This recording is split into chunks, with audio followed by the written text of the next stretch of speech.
Bernard Mathieu, La littérature de l'Égypte ancienne, tome 3, Moyen Empire et deuxième période intermédiaire, contes, enseignements et littérature d'idées.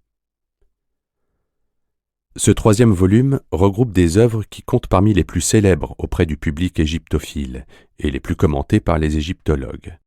Leur célébrité est justifiée par les thématiques qu'ils abordent, leur qualité formelle, l'intérêt qu'ils offrent pour la connaissance de la civilisation pharaonique, mais aussi par leur caractère universel et les rapprochements qu'ils ne peuvent manquer de susciter avec différentes productions intellectuelles d'autres cultures. Les genres sont variés, mais la plupart des œuvres qu'on va lire ici possèdent un dénominateur commun qui explique le phénomène remarquable de leur émergence à peu près concomitante. Elles sont nées de la volonté politique de constituer un corpus idéologique puissant, susceptible de former et d'unifier les élites tout en contribuant à la cohésion du corps social.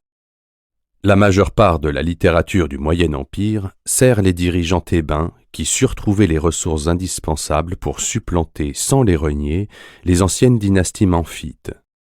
Pour vaincre, sans les condamner à la damnatio memoriae, les princes d'Héracléopolis, et pour imposer une hégémonie durable à l'ensemble de la population égyptienne.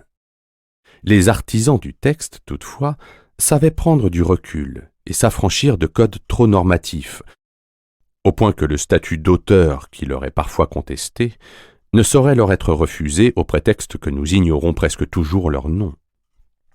Les amateurs de littérature comparée trouveront matière à réflexion en découvrant dans ce volume certains rapprochements incontournables.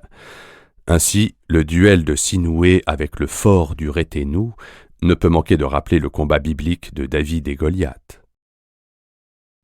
Plusieurs descriptions du récit du naufragé ont leur correspondant exact au mot près dans les aventures du Sinbad des Mille et une nuits. Le conte du pâtre qui vit une déesse préfigure le mythe grec de la rencontre d'Aphrodite et d'Anchise et trouve des échos singuliers dans une légende arabe médiévale. Le dialogue d'un homme avec son bât, pour citer un dernier exemple, annonce étrangement la lamentation de l'âme pécheresse d'Isidore de Séville. Les principes retenus pour la présentation des œuvres sont identiques à ceux utilisés dans les deux volumes précédents. Chaque texte ou groupe de textes est doté d'un numéro selon une numérotation continue. Une introduction succincte aborde son contexte historique et l'intérêt spécifique qui justifie sa présence dans cette anthologie.